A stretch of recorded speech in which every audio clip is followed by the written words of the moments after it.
लेकिन अभी क्या करेगा, उसको इतना खर्चा आप देते, आपको इतना गहना चढ़ाना ही पड़ेगा, आपको 10 गो से लेके 100 गो गाड़ी लाना है, कहाँ से लाएगा वो? अगर आप 30 साल के लड़का से शादी कर रहे हैं और आप चाहते हैं कि उसको सब कुछ हो, गाड़ियों हो, घोड़ा हो, बंगला हो, घर हो, इतना जॉब का पैकेज हो, तो वो कहाँ से खर्चा करेगा? ये लड़की लोगों का बहुत चुगलखोरी वाला जो आदत है ना, ये बहुत खराब है। और इस चीज में वो अगर नहीं सुधरी ना तो उसका रिश्ता कभी नहीं सुधरेगा, कभी भी नहीं सुधरेगा। इसमें लड़की को भी समझने का जरूरत है और लड़का को भी, कि भाई लड़का सरकारी नौकरी ध्यान सबको चाहिए होता है। और ये चीज ना सबसे बड़ा माइंडसेट है। क्यों? देखिए, सरकारी आदमी जो होता है ना, हम बताएं कि लोग कहते हैं कि एकदम उसका सेटल जॉब है, सबसे चलायमान जॉब उसी का होता है। अब 3-4 साल के बाद ट्रांसफर होकर कहाँ चला जाए, अब कहाँ तक जाइएगा, है ना? शादी की सही उम्र क्या है, खासकर लड़की और लड़के का उम्र क्या होना चाहिए? कोई उम्र में, जब मन करे ना तब ब्याह करो। कहीं ना कहीं लोगों को लगता है कि अगर लड़की घर से निकलेगी, बहू घर से निकलेगी, तो किसी और रिश्ते में चली जाएगी, या एक्स्ट्रा जो मैरिटल अफेयर है, इन सब चीज़ों को लेकर के भी कई बार सवाल होते हैं। इस पे आपकी क्या राय है और आप क्या इस पे सोचती हैं? देखिए, जब एक बहू पढ़ लिख लेती है ना तो एक बहुत अच्छा क्रांति लाती है, एक देश विदेश में क्रांति लाती है, कि उनको वो सपोर्ट मिलता है। लेकिन बात जब आती है सास की, एक अजीब सा शादी के बाद उन लोगों को प्रेम हो जाता है अपने बेटों से, ठीक है? ऐसा शादी के बाद? शादी के बाद। और ये हम नहीं कह रहे, मेरे पिता जो रिक्शा चालक थे, मेरे पिता ठेला चलाते थे। नहीं, वो पिता हैं, पिता में ये सम्मान है, लेकिन पति में ये नहीं आता है। होता है। अगर आप चाहते हैं कि आपको परी जैसा ट्रीटमेंट मिले तो आपको अपने पिता जैसा आदर देना पड़े। अगर आप आंख बंद करके 1 मिनट के लिए सोचे तो अचानक से महिलाओं का आत्मनिर्भर बनना, ये तूफान कहाँ से आया, कैसे आया, इसका कोड क्या है?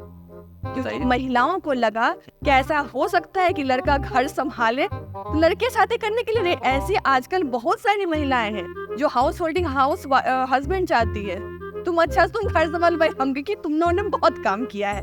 ऐसा है ना, कोई मेरे पे अत्याचार करे या किसी भी लड़की पे अत्याचार कर रहा है, और तो उसको सहने का शक्ति कौन दे रहा है? उसकी माँ ही ना सिखा रही है। लड़की की माँ ने लड़की को पढ़ा भेजा कि बेटा तुमको जुत्ता भी मारेगा ना, सह लेना, क्योंकि तुम धरती हो तुम। लेकिन अब हो सकता है कि अगर आप में फेंका फेंकी भी, जुत्ता मारी भी, मुक्का मुक्की भी हुआ है ना, तो आप लोग एक दूसरे में ठीक हो जाइएगा। लेकिन जो आपने बताया फैमिली वाले को, फैमिली वाला एक दूसरे को माफ नहीं करेगा। महिलाओं के लिए तो महिला आयोग है, लेकिन पुरुषों के लिए फिर क्या है? पुरुष के साथ अगर अत्याचार हो रहा है तो वो कहाँ जाए, वो अपनी बात कहाँ रखे? तो इस पे आपकी क्या राय है? क्या ऐसा कोई आयोग बनना चाहिए, या फिर पुरुषों के लिए कोई, आप लोग जैसी जो समाज सेविका जो महिलाएं हैं, वो कुछ ऐसा कुछ प्लानिंग करेंगे, नहीं भाई आपकी भी सुनी जाएगी? देखिए, पुरुष एक तरह का बच्चा ही है, ओवरसाइज्ड चाइल्ड उसको हम बोलते हैं। अच्छा, हाँ। पुरुष को आप बच्चा समझती हैं? हाँ। दोस्तों नमस्कार, मैं राकेश सांडिल आप सभी का स्वागत करता हूं अपने इस खास चैनल पे जिसका नाम है आपकी story.com। आज हम आपके साथ एक बेहद खास पॉडकास्ट लेकर आए हैं, जिसमें हम बात करेंगे महिला उत्पीड़न पर। महिला उत्पीड़न पर बात करने के लिए हमने आमंत्रित किया है ऋचा राजपूत जी को, जो कई सालों से समाज में बेहतर काम कर रही हैं और महिला उत्पीड़न के मामले पे वो अपने विचार यहाँ पे रखेंगी। तो सबसे पहले स्वागत है आपका। बहुत बहुत धन्यवाद राकेश जी, बहुत बहुत धन्यवाद। और बहुत ही अच्छे मुद्दे को आपने उठाया है, जो कि बहुत कम लोग इस पे ना बोल पाते हैं और ये ना मुद्दा उठा पाते हैं। तो आज हम लोग इस विषय पे निश्चित तौर पे खुल के बात करेंगे, और मुझे भी उम्मीद है कि आपके जो अनुभव हैं इससे रिलेट करके, तो वो सारे अनुभव लोगों के जरूर समझ में आएंगे, और उसमें जरूर अपनी प्रतिक्रिया भी लोग अपने कमेंट बॉक्स में जरूर देंगे।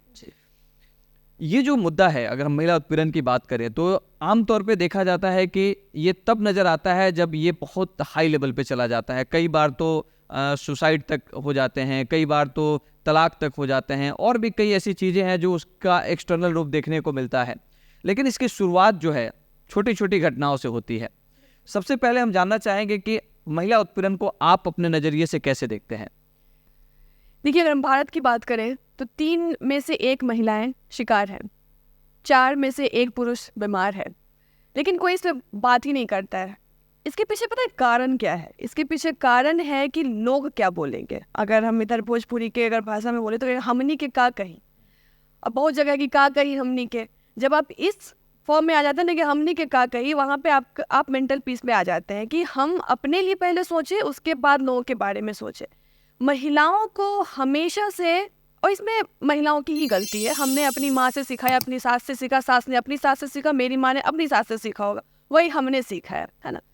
उन्होंने क्या सिखाया कि औरतों को अच्छा बनना है, औरतों को अच्छा दिखना है, उनकी आवाज़ संयमित होनी चाहिए, उनको कम बोलना चाहिए, उनको सब कुछ मैनेज करके चलना है। उनको जो सब कुछ मैनेज करके चलना है ना, वो खुद को मैनेज नहीं कर पाती हैं। और जब वो खुद को मैनेज नहीं कर पाती है तो वो आपको कहीं ना कहीं पंखे पे लटकी हुई ही मिलेगी। तो और ये हर घर की घटना है, लोग महिलाएं खुद ही नहीं समझ पा रही हैं कि उनके लिए क्या अच्छा है, क्योंकि वो उनको किसी का खाना बनाना है, ऑफिस देखना है, घर देखना है, लोगों को देखना है, लेकिन खुद को नहीं देखना है।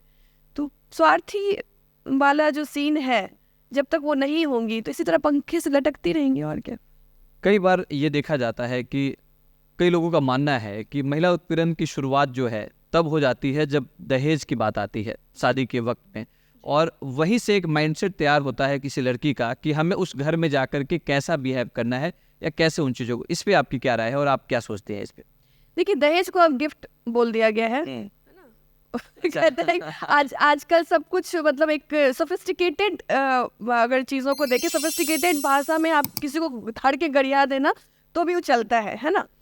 तो अब गिफ्ट का बात हो गया। अब लड़कियां ये कहने लगी हम तो तुमको भाई इतना दिए, हम क्यों दब के रहे, है ना। अब गिफ्ट का जो मामला है, अगर ये खत्म नहीं हुआ ना तो शादी आप छोड़ दीजिए। पहले कहते हैं मन बंद, हम लोग की तरफ एक कहावत है, पहले मन बंद, हाँ। उसके बाद संबंध, है ना। मनबद मतलब एक थोड़ा अच्छे से explain कीजिए। पहले मन बंद का मतलब होता है कि पहले और हम में और आप में पहले रिश्ता अच्छा है ना, उसके बाद हम संबंध स्थापित करेंगे, है ना। तो मन बंद पहले होना चाहिए तब संबंध अच्छा हो। होना चाहिए। अब है कि जब पहले आप दहेज के बारे में बात कर दे रहे हैं, आप नहीं जान रहे वहाँ का टर्म एंड कंडीशन क्या है, लड़की के माता पिता किस प्रेशर में। अब यहाँ पे कुछ लड़के के माता पिता भी आएंगे, तो हम काहे खर्चा करें भाई, हम काहे आडंबर करें, तो भाई मत करो। आप किसको, आप उन्हीं लोगों को मिठाई खिलाने के लिए मिठाई बना रहे हैं जो शादी के बाद बोलेगा मिठाई तो मीठे नहीं था, फूफा अलग मुंह फुला के बैठा है, जीजा अलग मुंह फुला के बैठा है। तो आपको ये पहले कॉन्सेप्ट समझना पड़ेगा कि शादी एक प्राइवेट, जैसे आप बर्थडे मनाते हैं ना, शादी को उस कैटेगरी में लेके आइए। अच्छा, आधा समस्या का समाधान वही हो जाएगा, डॉरी वहीं खत्म। लड़का वाला भी क्या करेगा, उसको इतना खर्चा आप देते हैं, आपको इतना गहना चढ़ाना ही पड़ेगा, आपको 10 गो से लेके 100 गो गाड़ी लाना है, कहाँ से लाएगा वो।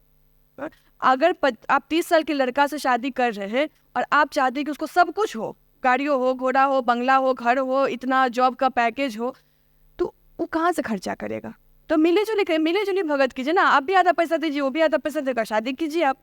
तो डॉरी अगर एक तरफ से अगर कीजिएगा तो एक आदमी का गलती नहीं है। अंडर टेबल आप पैसा देते हैं तो आपकी गलती है ना, लेने वाला तो लेगा ही, लेकिन आप दे काहे रहे। लेकिन जो दहेज है वो सामने से तो दिख जाता है कि कोई लड़का या उसका परिवार किसी से मांगता है कि चलो हमें 10 लाख रुपए चाहिए, 20 लाख रुपए चाहिए या 5 लाख रुपए चाहिए, तो ये तो दहेज सबको दिखाई देता है।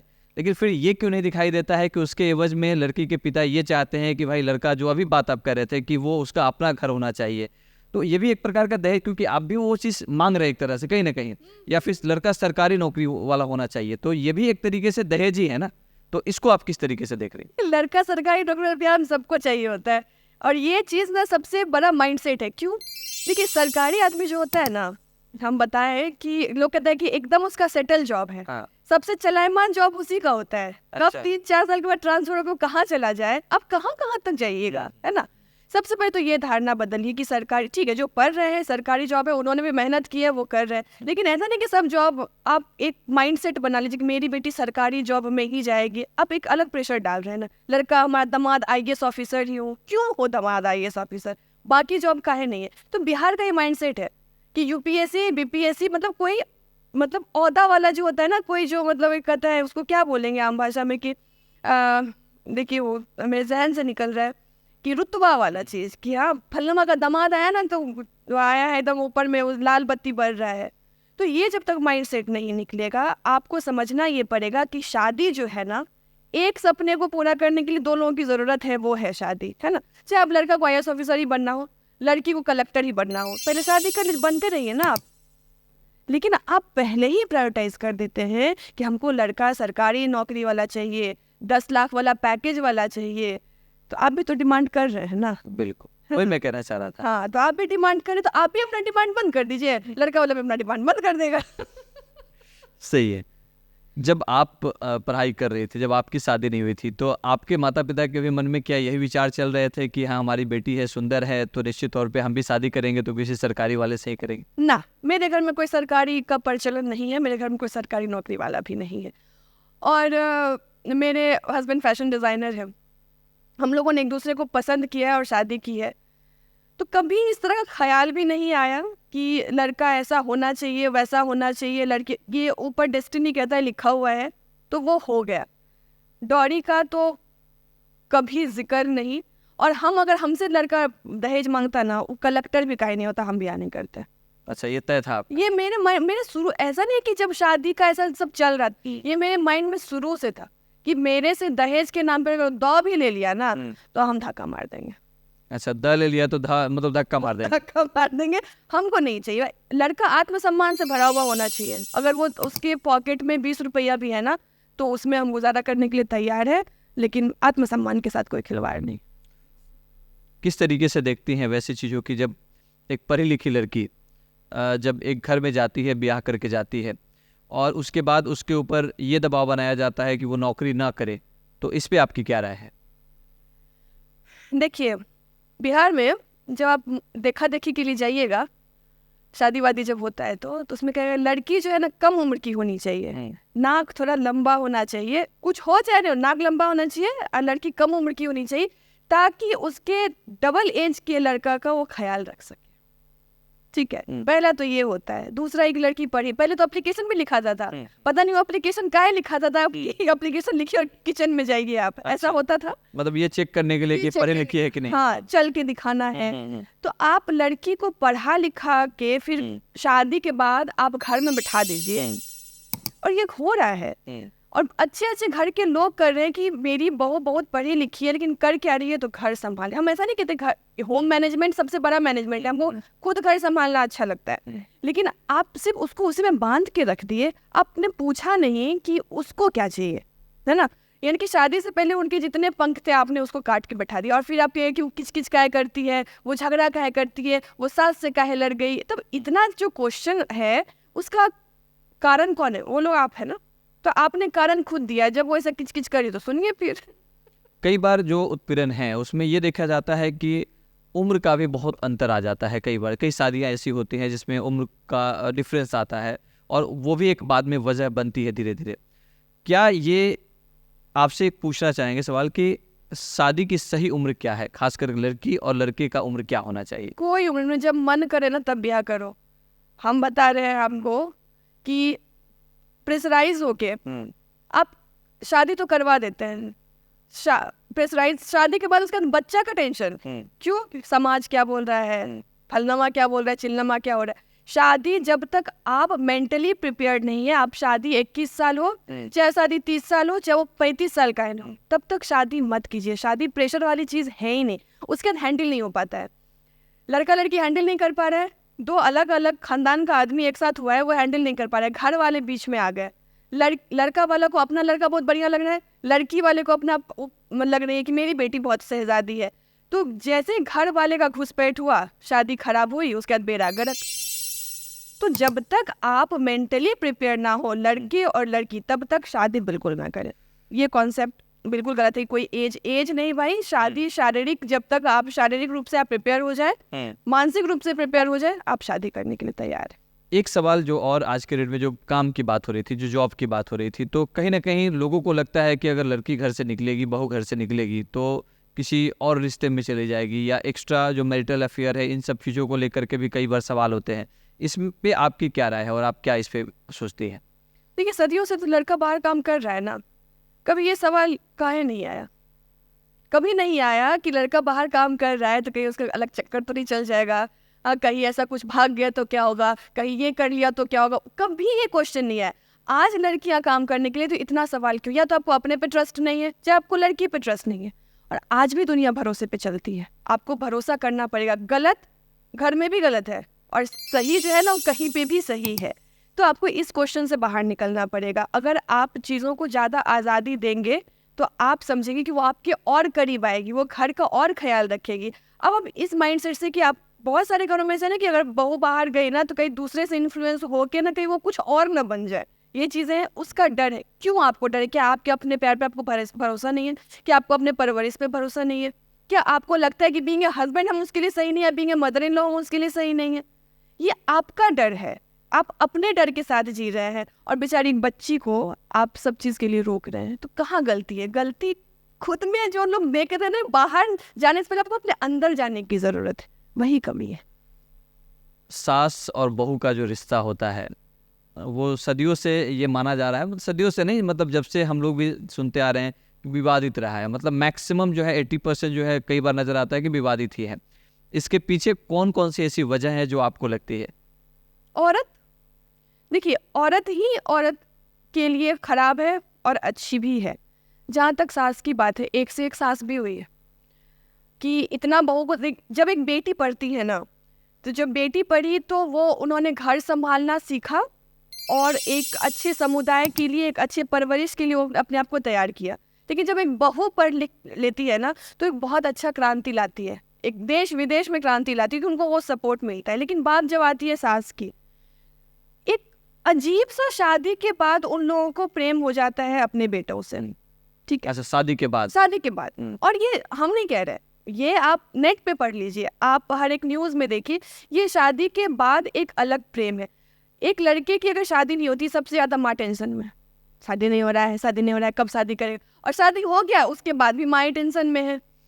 ऐसा काहे है? कहाँ पे मैनेजमेंट का गलती है? कोई भी, जैसे कि अब मेरी सास है, अगर हम प्यार से उनको समझाए, आज हम इतना फ्रीली काम कर रहे हैं ना, वो घर भी देख रही हैं, हमको भी देख रही हैं, मैनेज भी कर रही हैं। बाकी जो फिर तो आप तो वो करेंगे, मतलब सास जो है वो घर का काम करे और जो बहू है वो बाहर का काम करे? नहीं, ये म्यूचुअल अंडरस्टैंडिंग की बात है। अच्छा, आप अपनी माँ को समझाते हैं ना, जब कोई कुछ आपको करना होता है, तो वो तो आपको पैदा भी नहीं किया, उसको तो समझाना आपको बनता है। और लड़ाई, देखिए लड़ाई का मुद्दा क्या है? कहते हैं कि माँ बाप में जब बेटा और बेटी की लड़ाई हुई, माँ बाप की लड़ाई होती है, अपनी माँ से अपनी बेटी की लड़ाई हो गई। लेकिन जब सास और बहू की लड़ाई हुई ना, तो सबसे बड़ा मुद्दा हो जाता है, जबकि ये मुद्दा होना ही नहीं चाहिए। माँ बेटी की लड़ाई हुई तो मुद्दा नहीं है, नहीं है, माँ बेटे की लड़ाई हुई तो मुद्दा नहीं है, नहीं है। लेकिन अगर माँ और मतलब बहू और सास की लड़ाई हुई तो मुद्दा है ये। बहुत बड़ा मुद्दा है। उसके लोग बोले अरे बहू आई, अरे भाई कैसे नहीं लड़ाई होगा? वो दूसरे परिवेश में रही हैं, हम दूसरे परिवेश में रहे हैं, हमारा दूसरा काम है, उनका दूसरा मन। कभी बैठ के टेबल पे बात किए हो? बात करके एक बार देखो, नहीं समझे तो उसका दूसरा उपाय है ना, बहुत सारा उपाय है। हम जहाँ की बात कर रहे हैं ना, वहाँ पे वो जो समाज, जैसे मिडिल क्लास जो फैमिली है, वो इतना कई बार म्यूचुअल अंडरस्टैंड नहीं करता है कि एक बहू और जो सास है वो एक टेबल पे बैठे और पति बैठे और बात करें। तो ऐसा तो माहौल है नहीं, फिर कैसे होगा ये? देखिए, इसके लिए सबसे पहले तो आपको बेटा को आगे आना होगा, ठीक है? बेटा जब तक म्यूचुअल अंडरस्टैंडिंग नहीं करेगा दोनों में, तब तक ये दोनों रिश्ता सुधर ही नहीं सकता है। इसको ब्रह्मा जी का श्राप है इस रिश्ते को, है ना? इसे बेटे को आगे आने की ज़रूरत है कि आपको समझना पड़ेगा कि आपकी पत्नी का माइंडसेट क्या है, आपकी माँ का माइंडसेट क्या है। जब तक आप दोनों को डील नहीं करवाएंगे, अब जैसे कि देखिए, एक छोटा सा एग्जाम्पल देते हैं। जब लड़की की शादी होती है, अगर मायके में अगर लड़का को कोई कुछ बोल दिया और उसके हस्बैंड को बोल दिया, एकदम चिढ़ जाती है कि मेरे हस्बैंड को ऐसा कैसे बोल सकते हो दो लोगों के सामने, वो मेरा पति है, कुछ भी है। लेकिन सेम रिवर्स कर दीजिए, अगर 10 लोगों के बीच में पत्नी को कोई कुछ बोल दिया, पति अगर उल्टा बोल दे, मौका है क्या? ऐसा है ना? अपनी माँ का नहीं सुन रहा है, अगर अपनी माँ का सुना, अपनी पत्नी अलग मुंह फुला के बैठी हुई, तो दोनों में वो पेंडुलम बन जाता है। तो कहीं ना कहीं सामंजस्य लड़के में ज़रूरत है कि वो समझे। जब आप ये समझ जाएंगे ना, तो उतना भी कॉम्प्लिकेटेड रिश्ता नहीं है जितना लोगों ने बना के रख दिया है। और हमेशा रिश्ता जो खराब हो रहा है, शादियाँ जो खराब हो रही है ना, वो तीसरे लोगों के घुसपैठ से खराब हो रही है। तीसरे लोग कौन? रिश्तेदार, जिनको मसाला नहीं मिल रहा है। इसका ये सास तो इतना बन कैसे रहा है? पक्का कुछ ना कुछ है। मतलब या तो कोई झोल है, या फिर ऐसे प्रिटेंड कर रही है कि बहुत अच्छी है ना?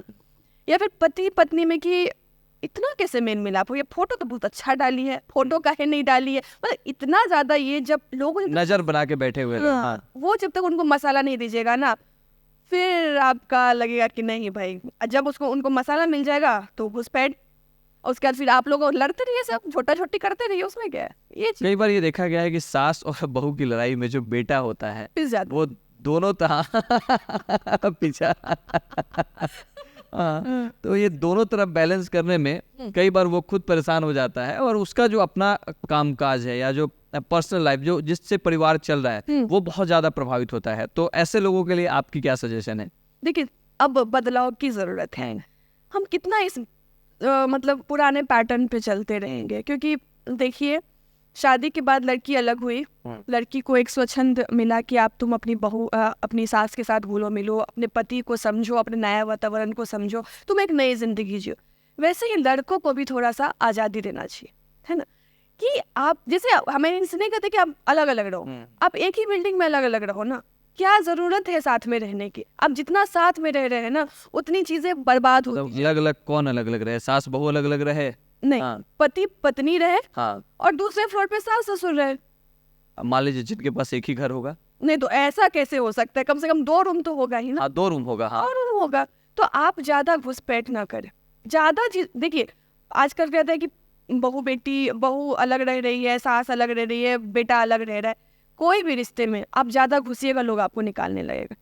शादी पति पत्नी का सबसे अंतिम रिश्ता है, ये किसी भी जिंदगी का ये अंतिम रिश्ता है। उसके बाद जो है ना वो सारे रिश्ते उसके ना अलग अलग बनते गए। बेटा आएगा वो अपने लिए करेगा, बाकी उसकी बहू आएगी वो अपने लिए, लेकिन पति पत्नी का ये लास्ट स्टेज है। तो एक माँ को भी समझना पड़ेगा कि बेटी की नई जिंदगी है, उसको अब ज्यादा नहीं करे, ज्यादा नहीं टोके। ज्यादा टोकना ही हानिकारक है। कहते किसी भी रिश्ते को बचाना है तो थोड़ा सा आंख थोड़ा सा कान बंद कर लीजिए, रिश्ता बच जाएगा, बात खत्म है। मतलब इग्नोर करें उन चीजों को, अगर लगता है कुछ चीजें हैं तो उसको इग्नोर करें। उससे ज्यादा इन्फेसिस मत डालिए किसी चीज पे, क्या रे वो ऐसे कैसे कर ली, वो ऐसे कैसे कर दिया। पति पत्नी तो साथ ही रहेगा ना, अलग तो रहेगा नहीं। और अब माँ बाप को क्या लगता है कि पत्नी आगे तो मेरा केयर नहीं कर रहा है, ये बात लड़की के माँ बाप को क्यों नहीं लगता है? उसको तो नहीं लगता क्या है मेरा आ गया दामाद आ गया तो मेरी बेटी मेरी नहीं रही। वो कितना निश्चिंत है अपने रिश्ते को लेके कि नहीं मेरी बेटी है तो मेरी बेटी ही रहेगी। उसी तरीके से लड़के के माँ बाप को भी ये निश्चिंती बरतनी पड़ेगी कि मेरा बेटा है तो किसी भी सिचुएशन में मेरा ही रहेगा। लेकिन नहीं, मतलब भरोसा करना होगा। भरोसा करना मतलब आप करेंगे पहला डर यही होता है कि मेरे बेटे को बहू छीन लेगी। तो फिर आप वही कह रहे थे कि फिर शादी के लिए क्यों तो उतना परेशान थे? क्यों परेशान है? फिर तो आप रहिए ना। और आज देखिए ये चीजें हो रही है, देखिए रिश्तों में घुसपैठी इतनी हो रही है। आप कह रहे डिवोर्स, उसका रीजन भी यही है कि इन लॉज इन्वॉल्व होते, चाहे वो लड़की के माता पिता हो चाहे लड़के के माता पिता हो, वो घुसेंगे, चीजें खराब होंगी। नहीं, हम उस पे आएंगे। अभी जो विषय है वो ये है कि जैसे फ्रीडम की बात हो रही थी, ठीक है, मतलब जो सास है वो समझ जाएंगी, उसके बाद आज़ादी भी दे देंगी। लेकिन फिर उसके बाद समाज में कई ऐसी घटनाएं घट रही है कि बहू बाहर निकली या फिर पति ने बहुत मेहनत करके पढ़ाया लिखाया, हो सकता है जब आई थी तो उस समय कम पढ़ी लिखी थी, खूब मेहनत किया, अपना मेहनत का सब कुछ लगा दिया और बाद में पता चला कि जब वो किसी पद पे चली गई तो पति को ही छोड़ दी। तो इन घटनाओं से भी तो जो समाज है वो सबक ले रहा है ना, सीख रहा है ना, तो फिर कैसे वो भरोसा? देखिए बात आपका बिल्कुल सही है, लेकिन ये 100 में 1-2 केस है। लेकिन आपको ये भी सोचना चाहिए कि ये पूरा न्यूज़ जो है कभी इसके तह तक कोई न्यूज़ रीडर क्यों नहीं गया, लड़की का एक भी इंटरव्यू नहीं आया। इस विषय पे हम भी बहुत सोच रहे थे कि बेचारा इतना मेहनत से पढ़ाया ये, हाँ इतना मेहनत से ये पद पे गई, छोड़ दी, काहे छोड़ दी, इसके पीछे रीजन क्या होगा? तो रीजन मान लीजिए कि ये भी तो एक कारण है ना कि उसने पढ़ाया सब कुछ किया। अब रीजन तो कुछ भी बनाया जा सकता है छोड़ने के लिए। नहीं, हम आपको बताते हैं रीजन सिर्फ एक ही हो सकता है। आप एक टाइम पे सर्टेन पॉइंट पे आकर आप इनवाइट हो जाते हैं, ये कह के तुमको तुम इतना किए, इतना तो कर ही रहे हैं, इतना तो पढ़ा ही रहे हैं, अब तुमको क्या चाहिए? अच्छा, तो मान लीजिए कि जब उस लेवल पे ले जा रहा है, कोई कर रहा है, तो अगर उतना बोल ही दिया पति पत्नी में तो क्या दिक्कत है? नहीं ना, बस पति पत्नी बोले तब ना। पूरा समुदाय जब बोलने लगता है ना, देखते हैं पहले दिमाग खराब हो जाता है उसका कि चलो ठीक, हम इसके समर्थन में नहीं है कि भाई छोड़ दी है, ये हम आपको क्लियर कर देते हैं ये। लेकिन 100 में 1-2 केस है, सब पागल नहीं हो जाते ना।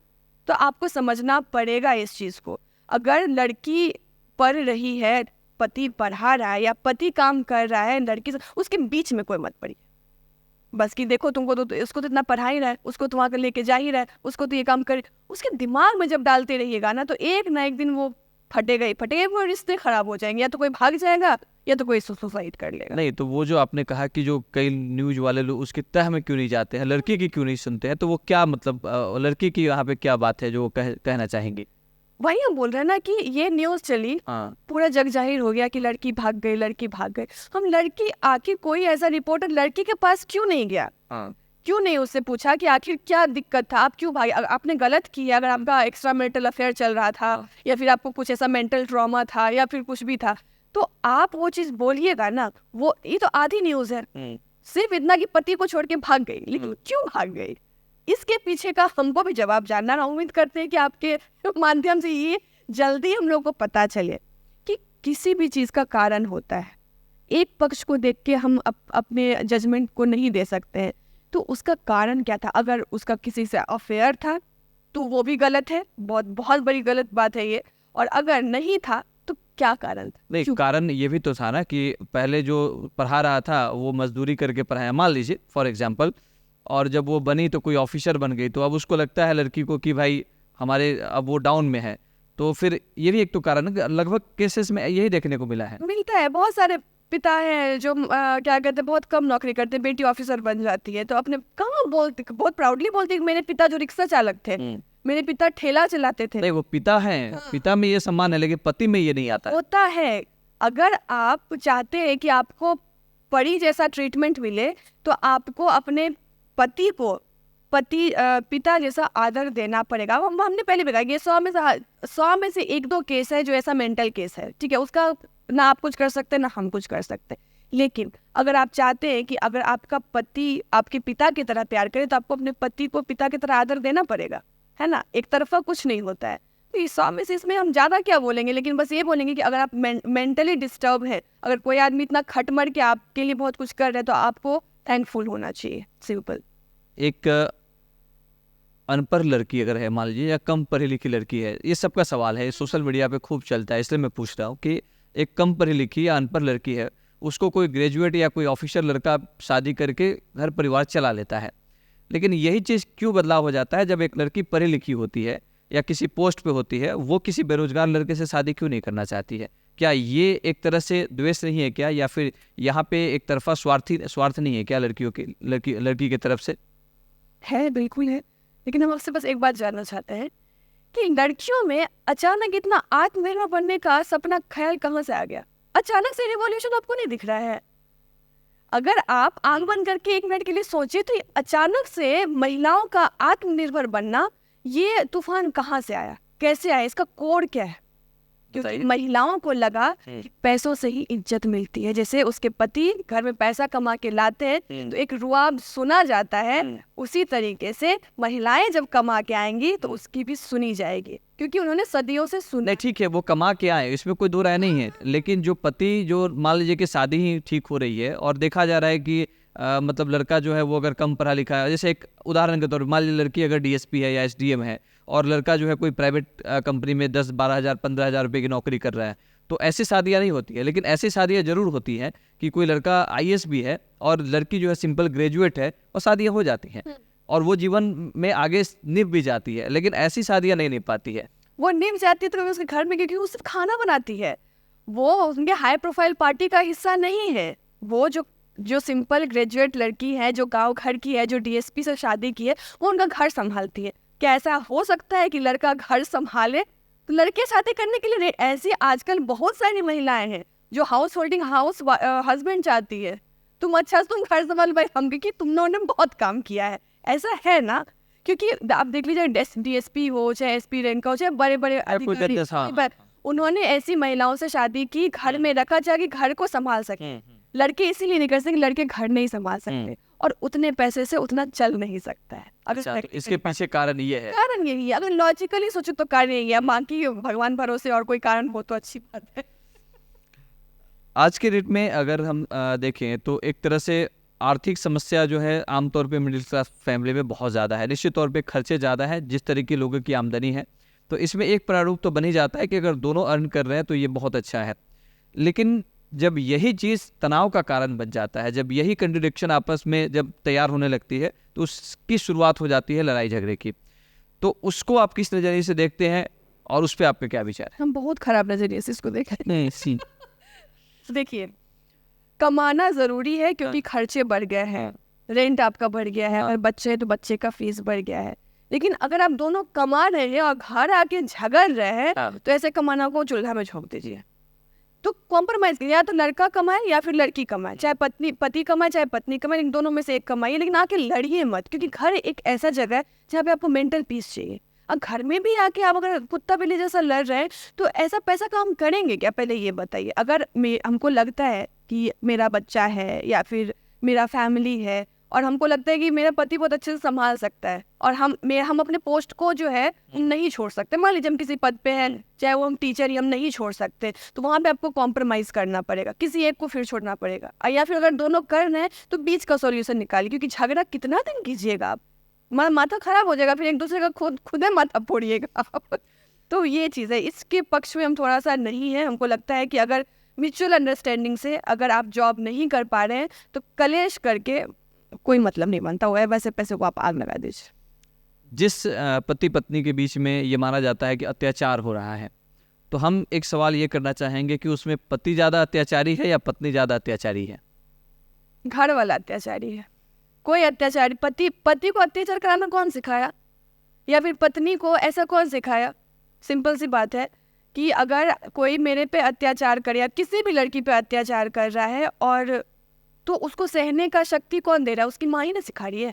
लड़की की माँ ने लड़की को पढ़ा भेजा कि बेटा तुमको जुत्ता भी मारेगा ना, सह लेना, क्योंकि तुम धरती हो। तुम नहीं, अब ऐसा नहीं है। हम एक बात बता रहे, जैसे आप प्रताड़ना की बात कर रहे हैं, अगर आप बहुत जगह पे भी जाए तो सहती है। या फिर लड़का को जो इस चीज़ को सपोर्ट कर रही, अभी आप कुछ दिन पहले का न्यूज़ देखिए जिसमें लड़का जो है काफ़ी मारपीट कर रहा है और लड़की चुप है, क्योंकि उसको घर परिवार को देखना है, वो अपने माँ बाप के पास जाएगी तो क्या बोलेगी। तो ये सहनशक्ति ही इंसान का कारण है। और अगर लड़का इस तरीके का है ना तो लड़का को छोड़ दीजिए, या फिर लड़की आप पर ऐसा नहीं कि सिर्फ लड़का ही अत्याचार, अरे लड़की तो आजकल कुछ क्योंकि इतना ज़्यादा उनको प्रोटेक्शन मिल गया है ना, बना ये रूलर के लिए अर्बन इसका ज़्यादा फायदा उठा रहे हैं। तो लड़का भी, हमने कहा ना 4 में से 1 लड़का जो पीड़ित है, ठीक है, तो अगर लड़का को भी ऐसा लगता है ना कि उसकी पत्नी उसको मेंटल टॉर्चर कर रही है, छोड़ दीजिए। कोई इफ बट मत कीजिए कि आपकी माँ क्या बोलेगी, आपका पड़ोसी क्या बोलेगा, आपका समुदाय क्या बोलेगा, कोई नहीं बोलेगा। आपकी लाइफ है, आपका मेंटल पीस है, आपका मेंटल हेल्थ है। और सबसे पहले आपको फिर अपने माइंड सेट का आप जुगाड़ कर लीजिए, क्योंकि ऐसे टॉक्सिक रिलेशनशिप में ना आप सर्वाइव नहीं कर पाएंगे, आप तिल मरते रहेंगे। आज के डेट में एक चीज़ और जो सबसे इम्पॉर्टेंट है, जब मोबाइल फ़ोन नहीं हुआ करते थे तब के जो शादियाँ हुआ करती थी वो काफ़ी टिकाऊ और रिश्ते भी बड़े मजबूत हुआ करते थे, ऐसा लोगों का मानना है। आज के डेट में क्या है कि जैसे शादी होती है और लड़की जब बहू बन के आती है जब अपने पति के यहाँ, तो आने के बाद में हर एक छोटी छोटी जो बात है वो अपने मतलब मायके में भेजना, बताना, समझाना, क्या ये भी एक बहुत बड़ा कारण है? बहुत बड़ा कारण है ये, और सबसे ज़्यादा कारण यही है। पता है कि हम ऐसा नहीं कहते कि मोबाइल के टाइम में भी चिट्ठियाँ जब थी तो भी ऐसा हुआ करता था, लेकिन आपको सब बात क्यों बताना अपनी माँ को? हम आज घर में ये किए, मेरी सास हमको ये बोली, मेरा दूल्हा हमको ऐसे किया वैसे किया, आप सब कुछ बताते हैं। वो तो आपको एज अ बेटी समझ रही है ना, वो कितना भी कुछ कर लीजिएगा वो आप ही को सही समझेगी। सेम चीज़ लागू होता है लड़का के साथ। अगर आपके पति पत्नी में झगड़ा हो गया, ज़रूरी क्या माँ को बताने का? आप रात तक ठीक हो जाइएगा, लेकिन हो सकता है कि अगर आप में फेंका फेंकी भी, जुत्ता मारी भी, मुक्का मुक्की भी हुआ है ना, तो आप लोग एक दूसरे में ठीक हो जाइएगा। लेकिन जो आपने बताया फैमिली वाले को, फैमिली वाला एक दूसरे को माफ़ नहीं करेगा। उनके दिमाग में एक माइंड सेट हो जाएगी कि ऐसे लड़का वाला, मतलब मेरा दामाद तो ऐसा ही है, उसकी सास ऐसी है, इधर क्या हो जाएगा कि इसकी पत्नी तो ऐसी है, मेरे बेटा को ऐसे कर दी, जादू टोना करके एकदम मुट्ठी में बांध लिए। तो ये चीज़ है। फ़ोन ठीक है, आप बताइए, माँ बाप है, कीजिए, बात कीजिए, सब कुछ कीजिए, लेकिन आप हर एक छोटी चीज़ के लिए अपने माँ बाप को फ़ोन कर दीजिएगा। ये लड़की लोगों का बहुत चुगलखोरी वाला जो आदत है ना, ये बहुत ख़राब है। और इस चीज़ में वो अगर नहीं सुधरी ना तो उसका रिश्ता कभी नहीं सुधरेगा, कभी भी नहीं सुधरेगा। इसमें लड़की को भी समझने का ज़रूरत है और लड़का को भी कि भैया पति पत्नी हो, अपने में कलेश करो, बात अपने घर तक रहनी चाहिए। सार्वजनिक बना के इतना गिज्जा मत्थी करने का कोई मतलब नहीं। कभी ऐसा आपके पर्सनल लाइफ में ऐसा कभी हुआ कुछ? नहीं, अगर हम पति पत्नी लोग झगड़ा करते हैं तो हम अपने मना लेते हैं, हम लोग तीसरे आदमी को इन्वॉल्व भी नहीं करते। अपनी माँ को फ़ोन किए, फिर बताए खाए, ऐसे झगड़ा हो गया, वो अपनी माँ को फ़ोन, फैमिली को पढ़ने ही नहीं देना है। हम लोग का झगड़ा है, हम लोग का बाताबाती है, हम लोग में एक दूसरे चीज़ को नहीं समझ रहे, हम लोग डील करेंगे ना, शांत होंगे, उसके बाद बैठ के विचार करेंगे। लेकिन हम लोग खुद नहीं चाहते कि थर्ड पर्सन आके हम लोग को समझाए कि हम लोग को क्या करना है, चाहे हमारे माता पिता ही क्यों ना हो। और ये चीज़ भगवान करे अगर सब समझ जाएगा ना, तो शादी इतना भी टफ चीज़ नहीं जितना लोग बना के रखा है। शिक्षा हम्म, और संस्कार, हम्म, ये दोनों चीज़ कितना इम्पोर्टेंट है एक लड़की के लिए, क्योंकि लोगों को लगता है कि सिर्फ हम अपनी लड़की को शिक्षित कर दिए, या लड़का की भी बात कर लेते हैं, तो मेरा काम हो गया। तो क्या सिर्फ शिक्षा से काम हो जाएगा, या फिर शादियाँ जो टूट रही है उसके पीछे संस्कार भी एक बहुत बड़ा वजह है? देखिए, शिक्षा आपकी ज़िंदगी के जीने के लिए ज़रूरी है, लेकिन संस्कार आपके रहने सहने और आपकी समृद्धि के लिए बहुत ज़रूरी है। ठीक है, संस्कार अचानक से नहीं आता किसी में भी, वो पीढ़ी दर पीढ़ी जो है ना, वो कहता है कि वो चलता है, वो आपके साथ चलता है, आपके बाप दादा परदादा से आता है। तो अचानक आप संस्कार, शिक्षित होके आप तुरंत पैसा कमा सकते हैं, और नया पैसा जो होता है वो बोलता है बहुत, खनक उसको बहुत ज़्यादा रहता है। तो हमको लगता है कि आप अपने बच्चों को संस्कार दें। आज भी जो है हमको कोई ऐसे करके हाय, जो मतलब छोटा है, मतलब मेरे से 10 साल का छोटा है, अब हमको कोई हाय बोल देता है ना, उसको बोलता है हाय वही मत करो, करने तो पैर तुमसे बड़ी है ना। हमने भी हमको पता नहीं था कि वो अपने घर में वो आदमी प्यून है, कि वो आदमी क्या है, वो आदमी घास काटता है, बड़ा है तो पैर छू लो, है ना। आपको अपने बच्चे को ये सिखाना पड़ेगा। शिक्षित होना तो शिक्षित होना जरूरी है, क्योंकि आधुनिक युग है, शिक्षित नहीं होगा तो संस्कार से भी काम नहीं चलेगा। आप संस्कारी होके क्या कीजिएगा। लेकिन संस्कार अगर नहीं है तो शिक्षा का भी कोई मोल नहीं है। आप बहुत पढ़े लिखे, आप बहुत हाई फाई, आप बहुत अच्छे ड्रेसअप है, लेकिन हम आपसे मिले, आपका मुँह टेढ़ा है, बातें ढंग से नहीं कर रहे, तो ऐसा शिक्षा का क्या करना है। तो आगे बढ़ने के लिए तो आपको संस्कार होना ज़रूरी है, शिक्षा बाय प्रोडक्ट है, शिक्षा होना ज़रूरी है। इसका एक और उदाहरण है कि पहले अगर हम गौर करें तो शिक्षा भले ही कम था, खास करके हम लड़कियों की बात करें, लेकिन संस्कार बहुत ज़्यादा था, इसलिए रिश्ते जीवन भर चलते थे। और आज शिक्षा जरूर आ गया, लेकिन संस्कार के बिना आ रहा है। ये भी एक, मुझे लगता है ऐसा कि एक बहुत बड़ा कारण है जिससे रिश्ते बिगड़ रहे हैं। अब आते हैं कुछ ऐसी चीज़ों पे जिसमें ये माना जाता है कि पुरुष वर्ग जो है वो इस बात का भी कभी कभी आवाज़ उठाता है। कभी कभी मीम में ही ऐसी बातें आ जाती है कि भाई महिलाओं के लिए तो महिला आयोग है, लेकिन पुरुषों के लिए फिर क्या है। पुरुष के साथ अगर अत्याचार हो रहा है तो वो कहाँ जाए, वो अपनी बात कहाँ रखे। तो इस पे आपकी क्या राय है, क्या ऐसा कोई आयोग बनना चाहिए, या फिर पुरुषों के लिए कोई आप लोग जैसी जो समाज सेविका जो महिलाएं हैं वो कुछ ऐसा कुछ प्लानिंग करेंगी, नहीं भाई आपकी भी सुनी जाएगी? देखिए, उनके लिए आयोग तो बनना चाहिए, क्योंकि जिस तरीके से चीजें हो रही है खराब, तो उनके लिए तो ये मुद्दा है। लेकिन उनको ये भी सोचना चाहिए आखिर ये चीज बन कह रहा है इतना। नहीं, उनको अभी इससे सोचना नहीं है ना, उनके साथ हो रहा है अभी, तो वो तो नहीं, हम तो कहेंगे कि भाई जो पुरुष वर्ग है वो, देखिए पुरुष एक तरह का बच्चा ही है, हाँ। ओवरसाइज्ड चाइल्ड उसको हम बोलते हैं। अच्छा, हाँ, पुरुष को आप बच्चा समझती है। हाँ, अगर उनको आप प्यार से मोल्ड करें, चाहे आपके फादर हो, चाहे आपके हस्बैंड हो, चाहे आपके भाई हो, तो वो हो जाते हैं। और आजकल के पुरुष उतने भी पहले प्रताड़ित वाले नहीं रहे। हाँ। या फिर जो शैक्षणिक दृष्टिकोण से अगर आप देखें तो जो आधा पढ़े लिखे हैं, जो जिनके पास वैसा मतलब सर्कमस्टांस, वैसा सराउंडिंग नहीं है, वैसे लोग हैं जो प्रताड़ित करते हैं। अब वो थोड़ा सा वो कम हो गया है। तो हम कहेंगे कि ऐसे पुरुषों को खास करके जो है आप समझे। और हम लोग अक्सर लोग कहते हैं कि आप पुरुष प्रधान नारी, और पुरुष प्रधान नारी नहीं है। एक्चुअली पुरुष उतना भी जटिल चीज़ नहीं है जितना लोग समझ लेते हैं, और आप उनको प्यार से समझाएंगे तो वो समझ जाते हैं। और वही चीज़ को अगर रूडनेस से समझेगा तो आपके पिता भी नहीं समझते, तो आप कैसे, आप ये सोच कैसे सकते हैं आपका पति समझ सकता है। तो वही है, हमको ये पुरुष वर्ग को अब कमर कसने की ज़रूरत है, क्योंकि महिलाओं के लिए बहुत ज़्यादा कानून है। और हम ये भी कहेंगे जो कानून व्यवस्था है आपके चैनल के माध्यम से, कि आप ट्रांसपेरेंसी रखें। आप जब तक तह पे ना जाएं, तह तक ना जाएं, तब तक किसी चीज़ का जजमेंट ना दे कि पुरुष ही खराब हो गया, ऐसे महिलाएं, क्योंकि आजकल बहुत ईजी हो गया है कि तुमको हम फंसा देंगे, तुमको ये चीज़ कर देंगे, तुम ऐसे हो जाएगा। यही टॉर्चर करने का यही बात है, टॉर्चर करने का। और ये नॉन अवेलेबल कभी कोई केस है ऐसा कि अगर महिलाएं कर दी ना तो फिर आप जिंदगी भर आप चलते रहिए, कोर्ट का चक्कर काटते रहिए। तो कहीं ना कहीं वो द्वंद्व जो अंदर है ना, खुन्नस जो है पुरुषों के प्रति महिलाओं का, या पुरुषों का महिलाओं के प्रति, उसको थोड़ा सा कानून व्यवस्था में थोड़ा सा सुदृढ़ करने की आवश्यकता। मतलब आपका कहने का मतलब है कि जो सरकार इतनी कड़े नियम बना रखी है उसको थोड़ा कमजोर किया जाए, ऐसा कम करने की जरूरत है। तो बात सही है, पुरुष फिर कहाँ जाएंगे। और वो दिन भी दूर नहीं होगा, आपको हम बता दें, जब अगर इसी तरह से रिश्ता चलता रहा ना, तो जो लड़की के माता पिता है ना, वो ढूंढेंगे कि हमको एक अच्छे क्वालिटी का स्पर्म कहाँ मिलेगा, और लड़का का जो है माँ बाप वो ढूंढता रहेगा कि हमको अच्छा सा कोक कहाँ मिलेगा, क्योंकि सबको लगता है कि वंश बढ़ाना है ना, कर दो ऐसा ना, हम बंधेंगे नहीं, बस वंश बढ़ाएंगे। तो भाई सब चीज़ पे तो ध्यान देना पड़ेगा। एक मतलब क्योंकि आप महिला हैं, आप 5-6 साल से आप एक शादीशुदा 5 साल से जीवन जी रही हैं, एक अच्छी सास में क्या क्या क्वालिटी होनी चाहिए? अच्छी सास में बस ये क्वालिटी होना चाहिए कि चुप रहे, बस चुप रहे। चुप रहे। क्योंकि क्या होता है ना, वो बहुत पैम्पर करके कहते बेटा हमारी तरह है कि बेटा जो है घी का लड्डू है, टेढ़ा भी है तो अच्छा है, ठीक है। तो उसमें क्या होता है कि पति पत्नी के बीच में बहुत सारा ऐसा लूज टॉक भी हो जाता है, मतलब ऐसे कुछ भी बोल दिया, अगर वो आसपास है और सुन ली, हाय मेरे बेटा को ऐसा बोल दिया, हाय ऐसे कर दिया, उनको ज्यादा वो हो जाता है कि मतलब हम तो इतने प्यार से पाले हैं, अब मेरे बेटे को कुछ भी बोल के निकल जा रही है, अब मेरा बेटा बोका तो कुछ भी सुन जा रहा है। ऐसा हो रहा है। तो वो लगता है कि उनको ये चीज समझनी चाहिए कि उनके विरोधाभास में भी प्यार है, पति पत्नी का वो प्यार करने का पैटर्न अब बदल गया है ना।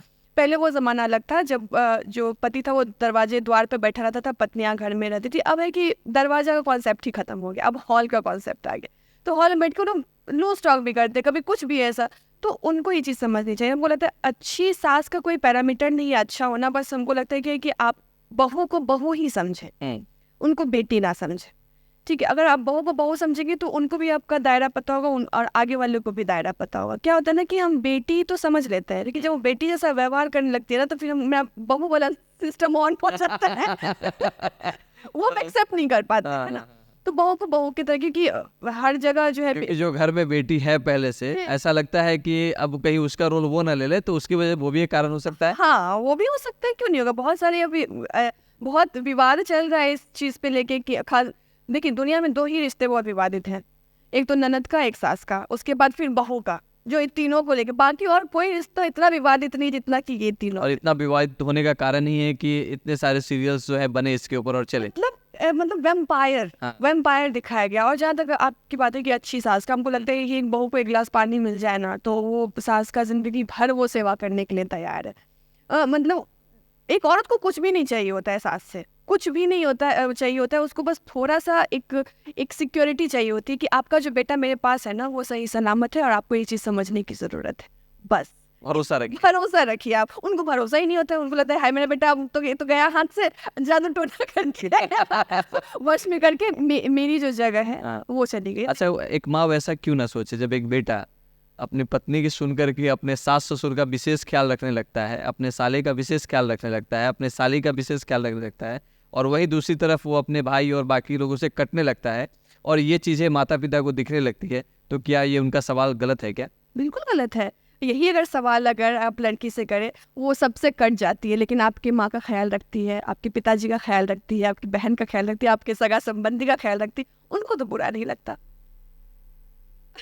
उनको कभी बुरा नहीं लगता, तो फिर आपको क्यों बुरा? देखिए संबंध, हमने पहले कहा कि अगर इधर से भी है, ससुराल उनका भी है, तो उनको भी एक्सप्लोर करने दे। उनका भी नया नया साला हुआ है ना, उनके भी नए नए ससुर है, सास है, साली है, तो उनको भी एक्सप्लोर करने दीजिए। जिस तरह से आपकी बहू आई तो आपके घर में एक्सप्लोर कर रही है, तो वो भी तो ससुर। अब क्या होता है ना, उनके दिमाग फिट क्या है, 2 दिन ज्यादा रहोगे तो इज्जत चला जाएगा। आप लोग तो बहुएं लगता है इतने दिन से ससुराल में रही है, तो इसलिए उनका इज्जत घट गया। घट गया, इसीलिए कह रहे कि अलग रहने की जरूरत है। शादी होके आने के बाद बहुएं, यानी कि जब एक लड़की बहू बनती है तो वो कितने दिन तक एक्टिंग करती है और कितने दिनों बाद रियलिटी पे आ जाती है, या फिर शुरू से ही रियलिटी पे आ जाना चाहिए? देखिए हम तो यही कहेंगे कि शुरू से रियलिटी पे आ जाना चाहिए, कि हम शुरू से रियलिटी, हम ऐसे ही थे। हमको एक्टिंग का मतलब कि जैसे जाना तो सब कुछ अच्छा बनना, अच्छा दिखाना, हाँ, लेकिन धीरे धीरे लोगों को लगता है कि अब रूप बदल रही है, तो इच्छाधारी नाम थोड़ी है, लोग उसको बना दिया है वैसा। क्योंकि घर से आता है, सुबह उठना है तुमको, सबके लिए चाय बनाना है, ये करना है, वो करना है। भाई तुम मुखौटा कितना दिन तक बांध के रखोगे? 15 दिन के बाद तो साइंस भी कहता है कि आदत जो है बदल जाता है इंसान का। तो वो क्या करती है ना, दम साध के 1 महीना तक जाएगी, हार्डली 1.5 महीना बहुत बढ़िया है, बहुत संयमित है, मुखट नहीं है, 1 साल तक खींच लेती है। लेकिन उसके बाद तो जो फटती है ना, उसके बाद तो सबके लिए सरप्राइज पैकेज कि ऐसा क्या हो गया भाई अचानक। तो हम इसलिए कहते हैं कि हुआ फटा पोस्टर निकली बहू, निकली बहू। तो हमको लगता है कि आपको पहले ही अपने बारे में बता देना चाहिए था। कैसे कहता है कि जैसे आप जाते हैं तो लड़का में कोई खाने पीने का आदत है कि नहीं, लड़का क्या करता है, उसका आदत क्या है नहीं है, सुबह उठते हैं कि नहीं, शाम में कितने बजे चाय पीते हैं, एक होता है ना। हाँ। उसी तरीके से जब बहू घर पे आए ना तो एक छोटा सा एक पम्पलेट पे लिख देना चाहिए इसका ये आदत है। तो ये क्योंकि हम पहले गए थे तो मेरी मदर इन लॉ पहले बोलती थी कि उनको पता था कि 5 बजे तो उठने से रही, नहीं उठ पाएगी ये। तो पहले से माइंड प्रिपेयर था उनका कि नहीं उठ पाएगी, हम पहले से ये एक जैसे थे हम वैसे ही रहे, तो ज्यादा झटका लगा नहीं। तो इसलिए लड़कियों को है कि आप बाद में क्यों बनिएगा, आप पहले बोल दीजिए ना कि नहीं मेरी उठने की आदत ये है, मुझे ये पकाना नहीं आता है, हम ज्यादा टेक्निकल काम कर पाते हैं, हमसे घर का झाड़ू पोछा नहीं हो पाएगा, जो भी चीज है, तो आगे वाले का भी माइंड थोड़ा सा नहीं तो ये कब बात होनी चाहिए? शादी के पहले ये बात हो जानी चाहिए या शादी के बाद ये बात आके बतानी चाहिए? शादी से पहले हो जाए तो ज्यादा बेहतर है, तब ऑप्शन रहता है कि नहीं करेंगे भाई, लड़की को तो खाली मैगी बनाना आता है। शादी के बाद तो सास सिखाती है। देखिए आपके माँ बाप आपको ना एक सिखाएंगे कैसे जिंदगी जी जाती है, लेकिन आपकी सास जो है ना आपको सिखाए कैसे गृहस्थ संभाला जाता है। तो गृहस्थ ऑब्वियस सी बात है ना, उन्होंने मेहनत की है भाई अपने घर पर, हाँ इन्वेस्टमेंट किया है, माइंड इन्वेस्टमेंट किया है, अपने सपनों को त्यागा है, तो इतना जल्दी वो भी अपना आधिपत्य क्यों किसी को दे, है ना, आप भी नहीं किसी को दीजिएगा। तो उनको थोड़ा सा अगर समझिएगा भाई, अपने आदतों को उनके सामने रखिएगा, तो कहीं ना ऐसा हो कि वो खुद ही खाना बना के आपको खिलाए। बहुत सास ऐसी हैं बनाती है वो, है ना, तो ऐसा है आप अपनी आदतों को छुपाइए मत। शादी 1-2 दिन का चीज है नहीं, जिंदगी भर का चीज है, तो क्यों नाटक करना।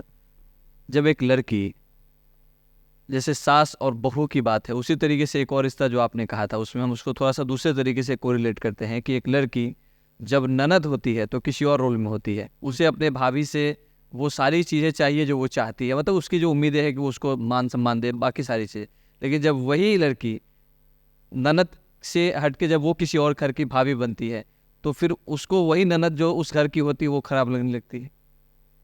ऐसा है, और ऐसा हम सारा श्रेय हम एकता कपूर को देते हैं क्योंकि वो ऐसा माइंडसेट बना ली है। अच्छा। कि हम अपने घर में हैं तो ये मेरा घर है, हम अपने घर में। देखिए आप जो चीज़ दीजिएगा आपको वो चीज़ मिलेगा। इसमें कितना भी इतना ये इजी क्रैक है ना, इतना इजी क्वेश्चन है ये कि आपको हम प्यार देंगे, आप हमको प्यार दीजिएगा, ठीक है। मेरी ननद है, मान लीजिए मेरी ननद है, हमको प्यार देगी तो हम ऑब्वियसली प्यार है उसको प्यार देंगे। वो हमको नफरत देगी तो हम उसको कितना दिन तक प्यार दे सकते हैं, एक रिश्ता निभा सकते, क्योंकि मेरी वो सास की जिनका बेटा मेरा पति है वो उनकी बहन है ना, तो हम उतना ही उनको प्यार देंगे। लेकिन कितना हद तक दे पाएंगे, एक दिन छूट जाएगा सब कुछ।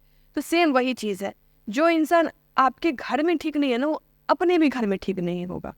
क्योंकि आपने पहले भी कहा था कि स्वभाव जो है ना तुरंत नहीं बदलता, स्वभाव बहुत कहते हैं प्यार तुरंत हो भी जाए, नफरत के लिए प्रक्रिया चाहिए जल्दी किसी से नफरत नहीं होता, धीरे धीरे होता है वो, वही चीज़ है।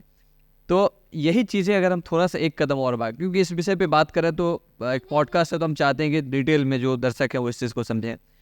तो वही बात फिर अब आते हैं जो जेठानी और देवरानी में, तो यहाँ पे भी एक अलग प्रकार का कंट्रडिक्शन देखने को मिलता है। फिर ये एक अलग प्रकार की लड़ाई शुरू हो जाती है कि मेरा पति कमा रहा है तो उसका, पहले वो 2 भाई थे आपस में सब कुछ ठीक चल रहा था, बड़ा भाई कमाता था छोटे भाई का चलता था, या छोटा भाई कमाता था बड़े भाई का चलता था। लेकिन जैसे ही जब ये परिवार जुड़ता है, 2 शादियाँ होती हैं, तो तुरंत ये देखने को साइड इफेक्ट मिलता है कि हाल फिलहाल में दोनों रिश्ते अब अलग होने लगे, दोनों एक दूसरे के ऊपर नज़र बनाए रख रही हैं कि भाई वो उनको क्यों कर रहे हैं, वो उनको क्यों कर रहे हैं, वो ऐसे क्यों कर रहे हैं। इस पर आपकी क्या राय है, या कभी ऐसा एक्सपीरियंस आपका भी रहा है क्या? नहीं, मेरा तो ऐसा एक्सपीरियंस नहीं है, लेकिन आसपास के लोगों के साथ ऐसा एक्सपीरियंस हम देखे हैं।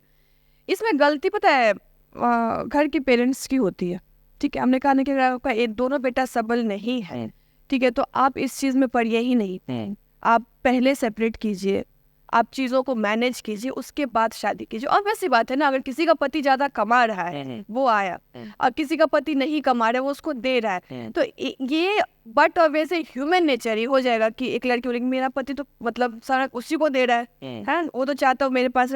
ये अंडरस्टैंडिंग अगर आप में नहीं है, अगर आप एक अच्छे फैमिली, अच्छे परवरिश से नहीं उभर के उठ के आए, तो आपको ये प्रॉब्लम तो झेलना ही पड़ेगा। और इस प्रॉब्लम को झेलने का पहला ही सॉल्यूशन है आपके माता पिता को पहले अलर्ट होने की ज़रूरत है। आप अपना ज़मीनी कागजात हो, चाहे वो आपका पैसा का कंट्रीब्यूशन हो, चाहे वो आपके बिजनेस का डिपार्टमेंट हो, आपको जब तक ठीक ढंग से नहीं कीजिएगा, भाई 2 औरत कलेशी वो करेगी ही करेगी आज करे कल करे, उनको करना ही मतलब आपका कहना है कि शादी के तुरंत बाद ये बंटवारा हो जाना ही है, हो जाता बंटवारा नहीं होना चाहिए। बंटवारा नहीं, देखिए पहले मन का बंटवारा होता है। कहीं ना कहीं अगर आप मेरे साथ अगर गलत करते रहेगा तो being a good human being हम सुनते रहेंगे। सो कितना सुनेंगे हम? एक दिन बोल देंगे भाई अलग हो जाओ, सबका गृहस्थ संभालना है भाई, तो हम तुम्हारा गृहस्थी संबंध में इतना एफर्ट क्यों डाले?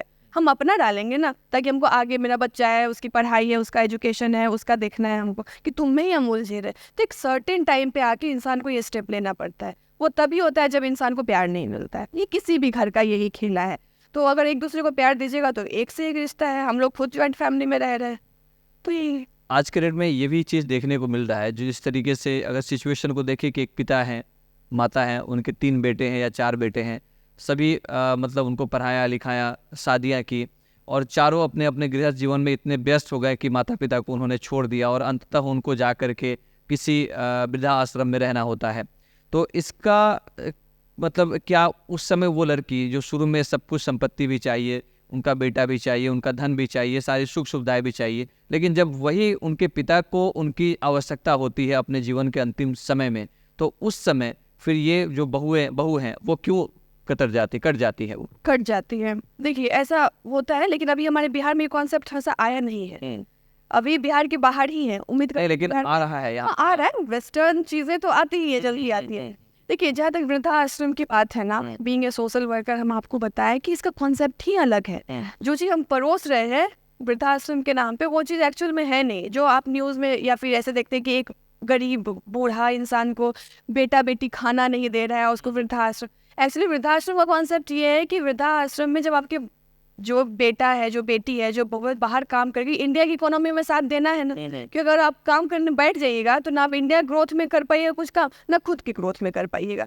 तो इसीलिए वृद्धाश्रम बनाया गया, ताकि आपको वो चीज़ें मिले, वहाँ पे वो फैसिलिटी मिले, वो इमोशन मिले, वो कनेक्शन मिले। जो अगर बेटा बेटी आपका बाहर में है तो हम आपको वहाँ पर केयर टेक कर सके। लेकिन वृद्धाश्रम को दूसरे मोल्ड कर दिया गया कि अगर बेटा बेटी नहीं देख रहा है, वो वृद्धाश्रम में ठेल दिया। लेकिन जो आप जवाब दे रही हैं, इससे तो लोग यही सोचेंगे कि आप जो है अगला जो आपका स्टेप होने वाला है यही होने वाला है, वृद्धाश्रम वाला, क्योंकि आप उसको सपोर्ट कर रही हैं। नहीं, हम सपोर्ट कभी नहीं कर रहे। हम कह रहे हैं कि माता पिता ने आपके लिए जिंदगी त्यागी है, तो एक वक्त के बाद आके माता पिता के लिए माता पिता को आपको जिंदा रखना होता है। मतलब वो पैटर्न है जो आपने जो बताया, वो वृद्धाश्रम का पैटर्न यही था कि भाई जो लड़के हैं या जो वो लोग अगर दोनों कामकाजी हैं, काम कर रहे हैं, तो वो काम करे ताकि उनसे आर्थिक जो उनकी बढ़ोतरी है वो भी होगी और देश का विकास है, जो भी चीजें हैं। और अगर वो माता पिता की सेवा में लग जाएंगे पूरी तरह से, तो फिर वो उनका आगे का भी दिक्कत हो जाएगा। उसको वृद्धाश्रम नाम ही गलत दिया गया। उसको कुछ ओल्ड एज स्कूल या फिर समथिंग कुछ ऐसा नाम की, थोड़ा सा अच्छा लगता है सुनने में। वृद्धाश्रम बहुत कष्टकारी लगता है सुनने में। और जहाँ तक माता पिता की बात है, तो एज होने के बाद आपका एक फर्ज बन जाता है।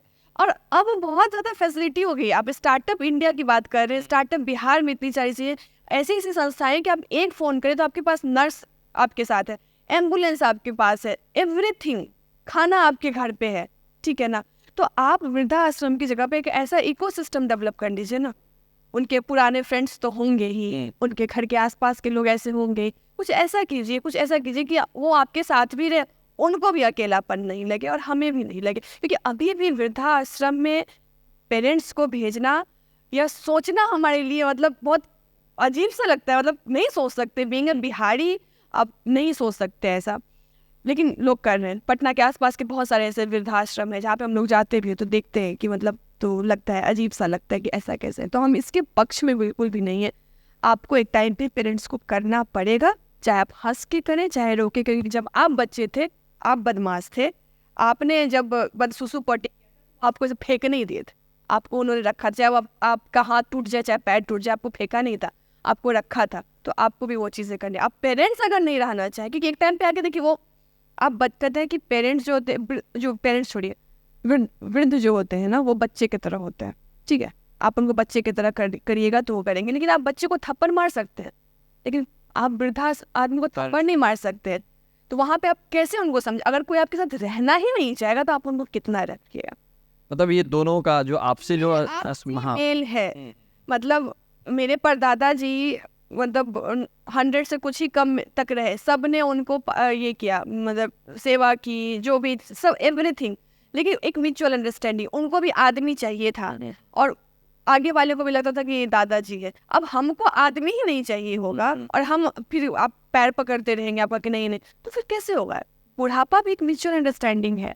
आपको भी बीइंग ओल्ड एज आपको समझना पड़ेगा कि आपके बच्चों की भी एक जिंदगी है। आप उसमें से वो वक्त निकाल के आपका इतना कर रहा है, तो आपको एक थोड़ा सा आपको भी थैंकफुल होना पड़ेगा। तो ये भी म्यूचुअल है। नहीं तो अगर इसी तरह से चलता रहा तो फिर ओल्ड एज बढ़ता रहेगा और एक घर खाली होता रहेगा, क्योंकि ग्रैंड पेरेंट्स होंगे ही नहीं तो बच्चे को कहानी कौन सुनेगा। जो अभी वृद्धाश्रम की जो आप बात कर रहे हैं, उसमें जो अभी जा चुके हैं, जो माता पिता मतलब अपने घर को छोड़ करके जा चुके हैं, तो आपको क्या लगता है उसमें ज़्यादा प्रतिशत किसका हाथ है, बहू की या फिर बेटे की? ऐसा क्या होता है, देखिए बहू तो एक ब्लेम गेम है लोगों का कि बहू ऐसा क्या कर दिया कि आपका बेटा बदल गया। ऐसा इसलिए कर दिया क्योंकि वो अपने मतलब अब उनके पास वो अपनी जो क्वालिटीज है। परवरिश पे भरोसा नहीं है, भरोसा नहीं था, आपका बेटा कैसे बदल जाएगा? आपका देखिए अब वृद्धाश्रम में जाके देखिए, कोई ऐसी लड़की होती है, कोई ऐसी होती है जो अपने मतलब बोले तो 1000 में एक दो कि वो आती है कमर कसती है, बोलती है अब चलो तुम अपने घर को छोड़ दो। अब ये 1000 में एक दो 3 4 है, ठीक है। लेकिन अमूमन देखिए तो नहीं है, कॉम्प्रोमाइज करके लड़कियां रह रही है, सास का सुन रही नहीं, कॉम्प्रोमाइज क्यों करके रह रही है? नहीं कर रही है। अच्छा। अपने सपनों का कॉम्प्रोमाइज कर रही है, उनको कहीं जाना नहीं है। अगर सास बीमार है, ससुर बीमार है, तो अपने मायके तक नहीं गई है, तो आपका देखा है ये सब कर रही है। लेकिन अब जो नई है तो वो नहीं करेंगी, उनको आप जबरदस्ती करा भी नहीं सकते। तो आप चुनिए, आपको किसको चुनना है। आप कैसे माँ बाप को छोड़ रहे हैं? वो तो बहू है, वो तो ना पैदा की है ना उसको पाली है, तो वो छोड़ दी तो चलिए, आपको तो पाली है, आपको ऐसा क्या फूक दी वो जो कहता है कि आप बहू। तो वो तो फिर अगर करेगा तो फिर कंपटीशन होगा कि वो बेटा नहीं कर रहा है, ये क्यों कर रहा है, आप क्यों कर रहे हैं? देखिए बेटा में कंपटीशन जो होता है ना, वो क्रिएट माँ बाप ही करते हैं। बेटा में जो कंपटीशन, अगर 2 बेटा है, आप दोनों को पहले एक को ज्यादा कीजिएगा, वो कम कीजिएगा, ऐसा होता है हर घर में होता है। एक को ज्यादा करेगा, कम कर, ये ज्यादा कम करते करते करते करते ना, जो कम वाला है वो अपना पूरा एफर्ट लगाता है, ठीक है, कि हम नहीं, हम बहुत अच्छा करेंगे, हम बहुत, वो बस अच्छा बनने के लिए थे। और एक टाइम पे जब पत्नी आती है तो लड़कों का एक पता है बहुत इजी वे में अगर कहेंगे तो, अगर उनकी ज़रूरतें कहीं अगर पूरी हो जा रही है, चाहे रहने सहने का तरीका हो, खान पीन, तो उनको लगता है कि हमको तो यहाँ पे प्यार भी मिल रहा है, मेरी चीज़ें नहीं फुलफिल हो रही, हम तो सुने क्यों, फिर चल दिया, फिर तो ब्लेम हो गया बहू पे। बहू किस पर आई है? बहू तो सिर्फ बेटे पे, या तो किसी घर पे नहीं आई है, सिर्फ और सिर्फ बेटे पे आई है। लेकिन एक ब्लेम आया था कि बहू तो ऐसी, बहू तो वैसी, बहू तो कैसी, बहू कैसी भी नहीं, बस बहू एक मुद्दा है जिसको लोग को मजा आता है बात करने में। That's it। इस विषय पे बात करने में मजा आता है, बिल्कुल। अब हम आ जाते हैं थोड़ा सा पर्सनल चीज़ों पे आपके साथ, क्योंकि आप एक सोशल वर्कर हैं, तो इसके बारे में बताएं, आपने कब कैसे शुरुआत की और सोशल वर्क में अभी तक आपने क्या क्या किया है? देखिए 2009 से हम स्टार्ट किए सोशल वर्क करना, और जब बिहार में हमारे बाढ़ आया था उस टाइम में, तो सोशल वर्क करना ऐसा कुछ था नहीं। हमको लगा था कि प्रोफेशन पहले बिहार में था नहीं, और अभी भी लोगों को लग रहा है कि ये प्रोफेशन नहीं है बिहार में। हम मतलब कि लोगों को लगता है कि चैरिटी करना और सोशल वर्क करना दोनों एक ही चीज़ है। खैर हम उस पर बाद में आएंगे, लेकिन हम अपने बारे में बता दें कि फिर हमने एनसीसी किया। अच्छा। एनसीसी सर्टिफिकेट होल्डर, फिर डिजास्टर मैनेजमेंट किया। हमको कहीं कहीं लग रहा था कि लोग कहीं को मना ना कर दे कि अरे वहाँ मत जाना, वहाँ पे सर्टिफिकेट की ज़रूरत है, तो यहाँ पे ये है। तो हम उस चीज़ में थे कि हमको बस कहीं से कोई रोके ना। तो इसलिए मैं सामाजिक कार्य में रुझान आते गया, और एक दिन जब बवाल तब कटा जब हम दिल्ली से आ रहे थे, और पीरियड्स को लेके था कि लड़कियों में एक फॉल्स कॉलिंग होती है कि उसको लगता है कि ऐसा पीरियड्स आ गया, लेकिन आता नहीं है। तो हम वहाँ पे ना ट्रेन में हम ढूंढने लगे कि कहीं पे पैड होगा, तो लेकिन नहीं था। तो फिर सोचे टिश्यू पेपर से काम चला लेंगे। फिर दिमाग में क्या है कि ट्वीट कर देते हैं। अच्छा। उस टाइम में ये सब कॉन्सेप्ट भी नहीं था, अब तो आ गया है बहुत सारा, उस टाइम में ये कॉन्सेप्ट भी नहीं था। और उसके बाद हम नरेंद्र मोदी जी को और पीयूष गोयल को अच्छा टैग कर दिए कि हमको भाई सेनेटम पीरियड्स आ गया है और हमको पैड चाहिए। और हम अब उस एज में उतना दिमाग नहीं लगाया, नहीं कर दिया। किस एज की बात? अच्छा शुरू में का बात कर रहे हैं, मतलब कॉलेज टाइम की बात है ये सब। तो उसके बाद जब घर आए हैं, रात होते होते वो मतलब एक ऐसा न्यूज़ बन गया, और हमको पता भी नहीं है कि वो मतलब उस टाइम में पैडमैन मूवी आई थी। अच्छा। ठीक है, तो बहुत लोगों को लगा कि प्रमोशनल एक्टिविटी है कुछ, जबकि ऐसा प्रमोशनल कुछ था नहीं। और बार बार टन टन टन टन फोन बजे, जितने भी थे मीडिया के लोग सब, वो फ़ोन कर रहे हैं कि आपने ऐसा कैसे बोल दिया, आप में हिम्मत कहाँ, हिम्मत, सच बोलने के लिए हिम्मत की क्या जरूरत है भाई? पर विडम्बना आज की तो यही है कि सच बोलने के लिए आपको हिम्मत चाहिए। तो फिर करते करते फिर हमको लगा कि ये मेरी प्रॉब्लम नहीं है भाई, ये तो बहुत लोगों की प्रॉब्लम हो सकती है। फिर हम इस फील्ड में आए और देखे ग्रामीण परिवेश का तो हालत लच्चर, फिर तो पटना की स्थिति और खराब, मतलब एकदम लच्चर व्यवस्था। लोग जो अवेयरनेस की बात करते हैं, पीरियड्स को लेके बात करने की बात करते हैं, भ्रांति की बात करते हैं, कि आज भी उनको इस सदी में जीने के बाद भी उनको आचार जो है सड़ जाता है, भगवान गुस्सा जाते हैं, नेल पेंट खराब हो जाता है। तो हम इस क्षेत्र में आए, उसके बाद इसी क्षेत्र में ही हम रह गए। हमको अच्छा लगता है लोगों को जागरूक करना, हमको अच्छा लगता है कि उनको उनकी जो प्रॉब्लम है उससे एटलीस्ट उनको अवेयर रखे उसको। तो फिर इस क्षेत्र में आ गए और फिर देख ही रहे हैं अभी तक में तो कितनी महिलाएं इससे अवेयर हुई। हमारे बहुत सारे सेंटर्स हैं जहाँ पे वेंडिंग मशीन लगा हुआ है। आपको जितने भी इको पार्क हैं, आपको जू है, बहुत सारे पार्क में जो है वन पर्यावरण के द्वारा भी वेंडिंग मशीन लगाया गया सैनिटरी पैड का। तो ये सारी चीज़ें हैं, तो हमको लगता है कि ये एक बेहतरीन फील्ड है समाज सेवा। और जो आपके माध्यम से बहुत दर्शकों को भी बोलना चाहेंगे कि इन लोगों को लगता है ना कि वो मैला कुचैला कपड़ा पहन के झोला एक टांग लिया, और जो भी आया उधर से उसी से वो हो गया समाज सेवी। हाँ, तो उनको ये नहीं लगता है कि जब आप किसी प्रोफेशन में है, आप कोई अधिकारी पद पे है, आप इतना टिप टॉप होके जाते हैं, ट्रिच कपड़ा पहन के जाते हैं कि आपको प्रोफेशनल होना है। तो सोशल वर्क भी एक प्रोफेशन है। आप अगर हम अपने काम के लिए जा रहे हैं, हम झुग्गी झोपड़ी में हम अच्छा कपड़ा पहन के जाएंगे, वो हमारी मर्जी है। वो हमारी मर्जी है। आपने परसेप्शन ऐसा क्यों बना लिया कि एकदम ऐसे करके चलेंगे और मतलब जैसे तैसे चलेंगे, एकदम अनमैनेज्ड वे में। अनमैनेज्ड है सोशल वर्कर्स होते हैं, नहीं भाई, सोशल वर्कर भी एक प्रोफेशन है। आपको उसको एज ए प्रोफेशन, आपके बच्चों को भी इसमें आना चाहिए। इसमें नाम तो है, अगर आप अच्छा काम कर रहे हो तो इसमें पैसा भी बहुत है, समाज का कल्याण भी बहुत है। थोड़ा एक्सप्लेन कर दे, क्योंकि ये चीज़ें, क्योंकि आप जो शुरू से ही आपसे जो अभी बात हुई है हमारी, उसमें एक चीज़ डाउट लग रहा है मुझे कि लोगों को ये बात सही में क्लियर नहीं है कि समाज से चैरिटी एक अलग चीज़ है। चैरिटी का मतलब हो गया कि हमारे पास कुछ पैसा ज़्यादा है, या फिर हमको हमारे सामने कोई नीडी आदमी आया, मैंने पैसा दे दिया, बात खत्म हो गई। वो सोशल वर्कर नहीं है। वो जब किसी की ज़रूरत सामने आई तो उसने मदद कर दी। सोशल वर्कर का मतलब हो गया कि वो हमेशा समाज के लिए ही तत्पर है। तो इसमें फिर पैसे कमाने का कहाँ से माध्यम आ जाता है? देखिए, चैरिटी क्या हुआ?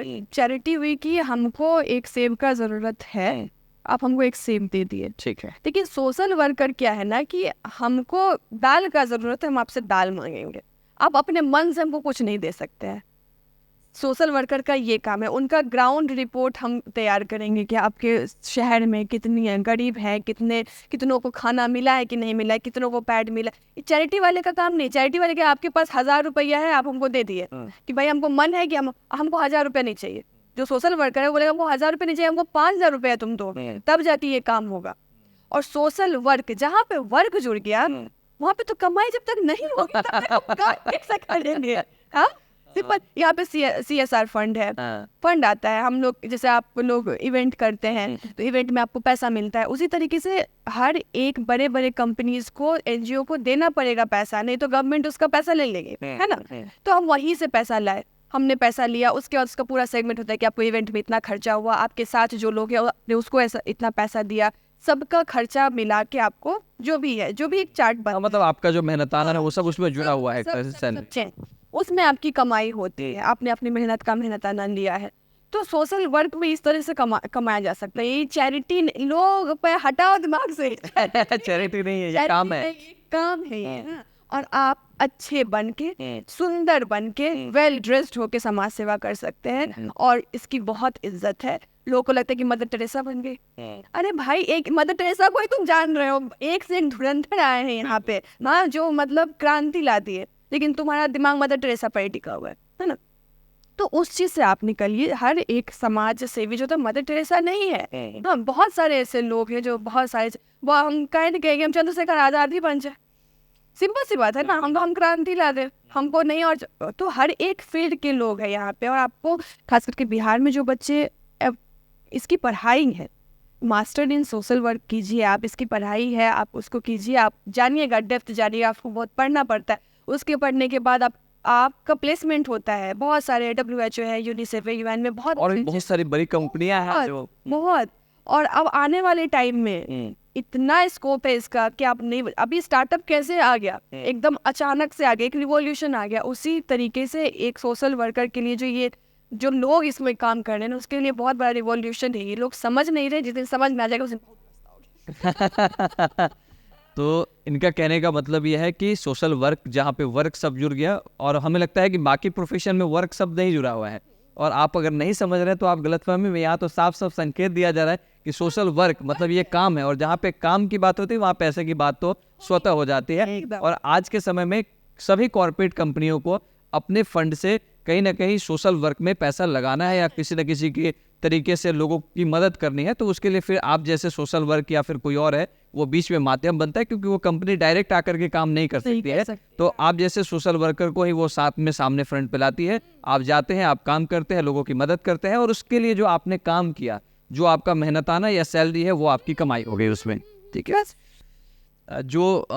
अगर हम बात करें एक्टिविटी की बात करें, आज के डेट में कई लोगों को लगता है कि भाई ये काम कर रहे हैं, वो काम कर रहे हैं। खास करके पुरुष वर्ग की बात करें, आप महिला होकर के एक शादीशुदा जीवन में हैं और उसके बाद इतनी एक्टिव रहती हैं, पूरा दिन व्यस्त रहती है, हमेशा आपके सोशल मीडिया पे देखा जाए तो कभी यहाँ काम कर रही हैं, कभी वहाँ काम कर रही हैं, और प्रतिदिन कोई ना कोई एक्टिविटी रहती है। तो कैसे संभालती हैं घर को, परिवार को, और साथ में अपने काम को कैसे मैनेज करती हैं इन चीज़ों को? मैनेज पूरा परिवार साथ में मैनेज करता है। अच्छा। क्योंकि जब पुरुष वर्ग बाहर पहले काम करने जाते थे तो घर की जारी महिलाएं जो थी वो मैनेज करती थी। आज महिलाएं काम पे जा रही है तो घर के जितने भी पुरुष हैं, चाहे वो भाई हो चाहे आपका हस्बैंड हो, और जो आपकी मदर इन लॉ है फिर माँ है, तो वो जब तक कोऑपरेट नहीं करेंगी आप बाहर में काम नहीं कर पाएगा। खास करके समाज सेवा जैसी चीज़ें जो है ना, जब तक माइंड फ्रेश नहीं होगा, चेहरे पे स्माइल नहीं होगी, आप काम ही नहीं कर पाएगा। अब घर में कलेश करके आप ये काम कर नहीं सकते। अभी कॉर्पोरेट में लैपटॉप वाला काम है नहीं, बिल्कुल। तो आपको नहीं, घर में कलेश करके कोई काम नहीं कर सकता है, लेकिन सोशल वर्क है ये तो और ज़्यादा नहीं होगा, टफ है, और टफ है। तो आपको सपोर्ट चाहिए होगा, तो घर का सपोर्ट मिलता है, हस्बैंड का, मदर इन लॉ का, तब हम बाहर जाके इतना काम कर पाते हैं। उसमें भी लोगों को टेंशन है कि इतना हंस के आदमी कैसे काम कर लेगा, हाँ कि ये फेक है। बहुत सारा हमको हर बार ये बात सुनने के लिए मिलता है, तो वो लगता है कि जो इंसान जैसा होता है वैसा लोगों को समझने भी लगता है। तो मैं मैनेज करने का ये कि हमको लगता है कभी अगर हम थक गए तो तुम एक गिलास पानी दे दो, और अगर तुम थक गए तो हम तुमको एक गिलास पानी दे दिए, तो जिंदगी बहुत आसान हो जाएगी। बस इसी तरह से मैनेज हो रहा है। हमको लगता है जितनी भी महिलाएं हैं अगर इस तरह से काम कर रही है, और अगर उसको पुरुष वर्ग और उसके लॉज अगर सपोर्ट किए ना, तो हर एक बहू जो क्रांति लिखेगी ना, उसका कोई जोड़ नहीं है। अब हम आते हैं कुछ वैसी चीज़ों पे जो सामाजिक दृष्टिकोण से देखा जाए तो उस पर बहुत सारी अवधारणाएं अभी भी चली आ रही है। हम बात करें पीरियड्स की, जैसा कि आपने कहा कि आपके साथ भी ये घटना हुई थी ट्रेन में। आज के समय में भी बहुत सारी ऐसे परिवार हैं या फिर जो लड़कियां हैं वो इन चीज़ों में बहुत दबी हुई हैं, छिपी हुई हैं, और इन चीज़ों को लगता है कि ये इससे बेइज्जती हो जाएगी या लोग जानेंगे। तो ऐसी चीज़ों को आप कैसे मोटिवेट करते हैं? और एक समय जब ऐसा आता है, खास करके पीरियड्स की जब शुरुआत होती है, तो उस समय एक लड़की को कैसे ट्रीट करना चाहिए? देखिए, एज ए पेरेंट्स भी या फिर एज ए टीचर भी, अगर आप हैं स्कूल में, क्योंकि अधिकतर लड़के स्कूल में ही पीरियड्स होते हैं, हम भी स्कूल में ही हुए थे, तो आपको पता नहीं होता कि आपको करना क्या है। तो इनिशियल आपको आप हर एक चीज़ के बारे में बताते हैं बच्चों को कि ज़्यादा मत खाओ तो पेट खराब हो जाएगा, ज़्यादा ठंडा मत खाओ सर्दी हो जाएगा। तो आपको एक टाइम पे बताना होगा बच्चों को कि तुम जब इस एज में आओ या फिर आ गई है, पहले से क्या ही बताना, तो तुमको ये चीज़ें हो सकती है, तो तुमको उसके लिए अलर्ट रहने की ज़रूरत है। ये छुपाने की चीज़ नहीं है। सबसे पहले तो उसको बोलता रहता है ये अशुभ है, और मेरी लड़ाई इसी से है कि आप जिस औरत से, जिसके खून से बच्चा पैदा होता है, जिससे पूरा आप कहते हैं कि आपके घर का वंश बढ़ा है, और आज आपकी बहू या आपकी बेटी अगर पीरियड्स हो जाती है तो उसको आप अशुद्ध बोल देते हैं। सबसे बड़ा तो दिक्कत यहाँ पे है। आप एक महिला को 30 दिन हमेशा पूछते हैं, लेकिन वो 5 दिन में वो इतनी अशुद्ध हो जाती है कि आप उसको बोलते हैं कि तुम भगवान का कुछ छू ली तो तुम अशुद्ध हो गई, तुम कुछ ये अचार छू ली तो तुम अचार सड़ गया। तो महिलाएं भी इस चीज़ को एक्सेप्ट कर ली। उनको क्या लगाने की बात सही है, हमको भगवान को ना गुस्साना है, तो ये करना। हम उन सारी महिलाओं की बात बोलते हैं कि तुम्हारा 5 दिन जो है तुम्हारा पीरियड्स में भगवान का ये जो सामान है उसको छूने में तुम्हारा पीरियड्स में ये हो जाता है, दिक्कत हो जाता है, तुम घर का खाना बनाना भी छोड़ दो, ठीक, वो भी अशुद्ध हो जाता है। घर का झाड़ू पोछा छोड़ दो, तुम सिर्फ और सिर्फ खाओ और सो, तब देखो कि कैसे माइंडसेट बदलता है। आपका किचन में जाना अशुद्ध नहीं है, आपका सबके लिए केयर करना अशुद्ध नहीं है, आपका घर से बाहर जाना, ये सब कुछ सही है, लेकिन जैसे हम भगवान के पास पहुंचे, भगवान गुस्सा के, क्या भगवान को एक ही काम है? तो आपको इस चीज़ के लिए बच्चे को अवेयर करना पड़ेगा। और आपको नहीं पता है कि आप इसमें मरने की स्थिति भी बहुत ज़्यादा है, महिलाएं डिप्रेशन में जा रही हैं, बच्चे डर से बोल नहीं पाते हैं, और ये स्थिति कि बच्चे सहमे रहते हैं, उनको लगता है कि क्या हो गया, किसको बताएं, पापा को बताएं, भाई को बताएं, माँ को बताएं, नहीं बताएं, तो गलत गलत चीज़ें हो रही है। गांव में क्या इसका अभी भी जो जागरूकता है वो कम है, या फिर शहर में भी वही हालात है? शहर में भी वही हाल है। शहर के भी अब स्कूल में जाएंगे ना तो ढंग से प्रिंसिपल ढंग से बात नहीं करेंगे वो। अच्छा। जी। और गांव की तो स्थिति चलिए, गांव की तो हम लोग के दिमाग में है कि गांव के बच्चे नहीं जानते हो। हाँ।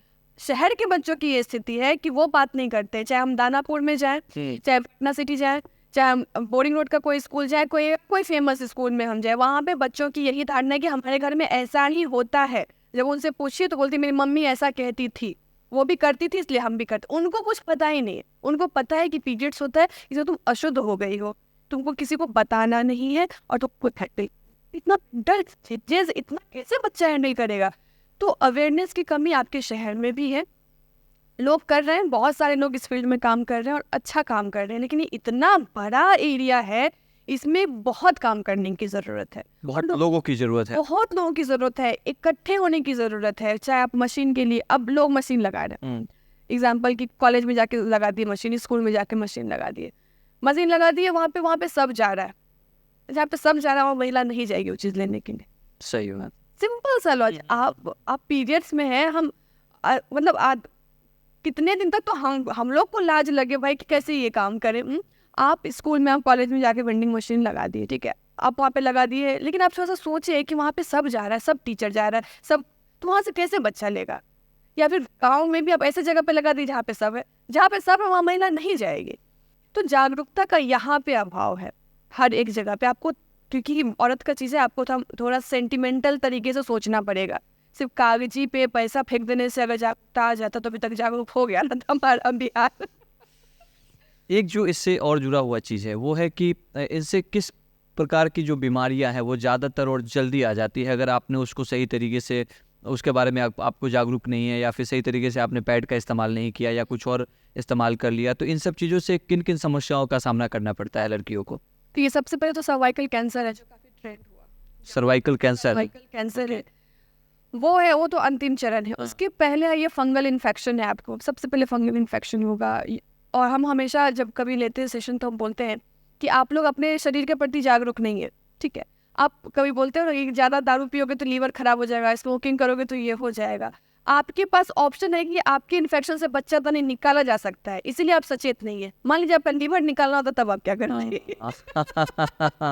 आप भी उतनी सजग होती है अपने शरीर के लिए। तो आप देखिए, बच्चेदानी भी तो तब निकाला जा सकता है ना जब एक समय आप जीवन का एक पार कर चुके हैं। ऐसा नहीं कि शुरू में ऐसा कोई घटना हो जाए और फिर आप, अगर इन्फेक्शन हो गया बच्चेदानी में, आप कैसे बच्चेदानी रखिएगा? आपको निकालना पड़ेगा। लेकिन एक क्या है कि बच्चा हो गया, बच्चेदानी का क्या काम, ये भी तो है ना। और औरतें भी नहीं जान रही थी, तो इसलिए उनको लगा कि चलो भाई आप बच्चादानी आपका खराब हो सकता है, आपका कैंसर हो सकता है, आपको इचिंग प्रॉब्लम हो सकता है, आपको इतने प्रॉब्लम आप सोच भी नहीं सकते हैं। तो ये सारी चीज़ों से आपको बचना है, और इससे बचने का बस एक ही उपाय है, जागरूकता। लोगों को लगता है कि हम अच्छा पैड नहीं, अभी पैड में भी बहुत सारे वेराइटीज। हाँ, इसमें थोड़ा डिटेल कीजिए, क्या है पैड, कैसे पहचान करें जो अच्छा है, बेहतर है? उस पर लिखा हुआ रहता है, बायोडिग्रेडेबल रहता है। हम तो कहेंगे कि अब कपड़ा यूज कीजिए, हम बहुत जगह बोलते हैं कपड़ा, क्योंकि कपड़े में भी मिलावट है। अब वो शुद्ध सूती वाला कपड़ा हर जगह नहीं मिलता है, तो लेकिन कोशिश करें अगर आपके घर में है तो कॉटन यूज करें, नहीं है तो जो पर्यावरण के लिए हानिकारक नहीं है वो आपके लिए भी हानिकारक नहीं होगा, तो वैसे पैड का इस्तेमाल करें। लेकिन जागरूकता के अभाव में, ज़्यादा पैसे के अभाव में कि बहुत पैसा देना पड़ जाता है, उसके लिए आदमी कम सस्ता ये यूज़ कर लेता है। कॉटन कपड़े में जो मिक्स रहता है उसको यूज़ कर लेता है इंसान, तो उससे इचिंग की प्रॉब्लम बहुत ज़्यादा है। अभी वजाइनल इन्फेक्शन बहुत ज़्यादा मार्केट में है।